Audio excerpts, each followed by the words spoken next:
What's up, guys? Welcome to Cara's Cucina, YouTube's first and only Emmy-nominated cooking show. I'm Cara Di Falco. Today we are making a super simple pasta dish. I'm going to show you how to make pasta aglio olio.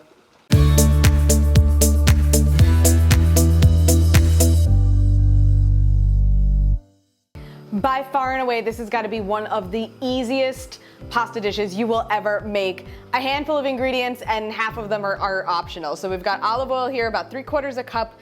And again, as always, when we're using just a handful of ingredients, we want to make sure they're very high quality ingredients. So try to always look for a pure oil, not one that's mixed from a variety of countries. And if you can, always look for that PGI or DOP symbol coming out of Europe and in particular Italy. And then of course some chopped garlic. Now, this can be to taste, so it really depends. I happen to love garlic, so there's about 10 cloves here that I chopped up. You can knock it down to 5 or 8, you can bump it up to 12 or 15. It's your food, make it how you like it. But again, I normally do it with about 10 cloves of garlic. A little bit of peperoncino or red pepper flakes. I'm not even gonna use all this because for me, for my taste, I don't love a real spicy dish, but load it up if that's what you like. And just a little pinch of Parmesan cheese, again, very optional, so you don't have to go too crazy here.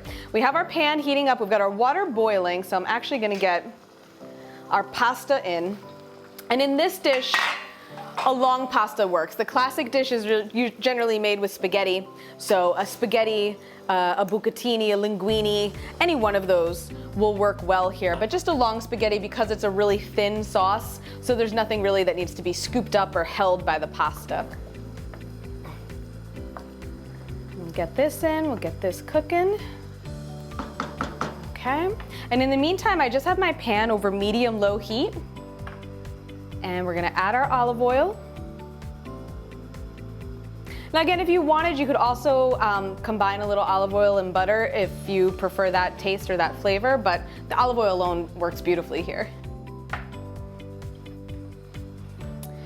And since my pan is already nice and warm, so my oil's hot, as soon as it hits it, we're gonna get our garlic in.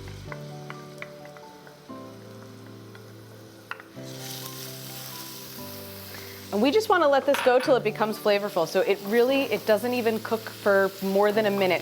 The last thing you want to do is burn garlic.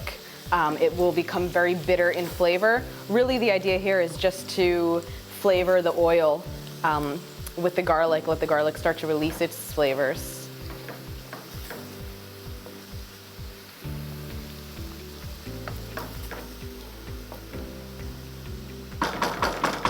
Go back over here, give our pasta a quick stir. Cooking the pasta is the longest part of this dish. Garlic smells good. Doesn't need much longer. We're gonna add in those red pepper flakes. Again, I'm not going too crazy with that because it's not my most favorite thing. And at this point, we're just gonna turn the heat on this down real low, or if you want, you could turn it off altogether. And we just wanna let these flavors hang out, low heat, start to join together, and as soon as our pasta's ready, it's going in here. Okay, our pasta's cooked. I have a little bit of the water left in here to mix in. Get all that in there. And we're just gonna get this tossed together.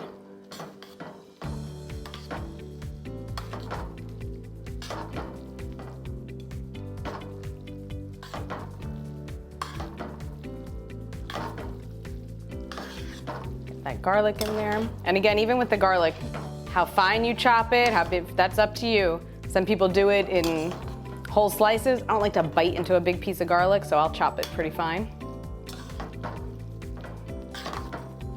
Okay, we're ready to get this in our bowl. If you want, you can serve your pasta with Parmesan cheese. Otherwise, super simple, easy weeknight dinner. Again, just a handful of ingredients and on the table in less than 10 minutes.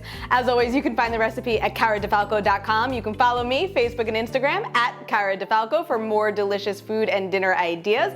I will see you guys next week. That is it for this week in the Cucina. Buon appetito.